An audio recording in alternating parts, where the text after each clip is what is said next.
highlight the vice president's resilience. It features that moment back in 1972 when Biden had just been elected to the U.S. Senate, and that's when his wife and daughter were tragically killed in a car accident. His two sons were injured.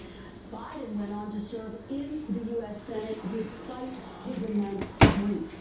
But we are told, according to the LA Times, that he, quote, believes the ad treads on sacred ground. Draft Biden has decided to pull the ad, saying this, Jose, quote, nobody has more respect for the vice president and his family than we do. Obviously, we will honor his wishes. Important to point out that this six-figure ad never actually or officially aired. However, again, as you point out, this is a bump in the road as the vice president continues to mull a decision. Sources close to him do confirm for me that he will be meeting with his family here at his home in Wilmington.